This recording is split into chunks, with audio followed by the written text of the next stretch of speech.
Sylhet Titans দলের মালিকের কঠিন সিদ্ধান্ত আসছে, বিশাল চমক। ইংল্যান্ডের বিধ্বংসী অলরাউন্ডার স্যাম করন। সূত্র বলছে সুপার ফোর কিংবা ফাইনালের কথা মাথায় রেখেই সিলেট টাইটান্সের মালিকপক্ষ একজন এক্সপেরিয়েন্সড ম্যাচ উইনার অলরাউন্ডার খুঁজছে। আর সেই তালিকায় স্যাম করন একেবারে টপে। পাওয়ার প্লেতে উইকেট নেওয়ার ক্ষমতা, ডেথ ওভারে কার্যকর বোলিং এবং সবার শেষে জড়ো ব্যাটিং সবই করার ক্ষমতা রয়েছে তার। ফাইনালের মতো বড় ম্যাচে এমন একজন খেলোয়াড়ই ম্যাচের ভাগ্য বদলে দিতে পারে।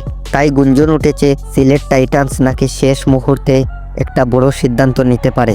তবে অফিসিয়াল ঘোষণা না আসা পর্যন্ত সবকিছুই অনুমান মাত্র।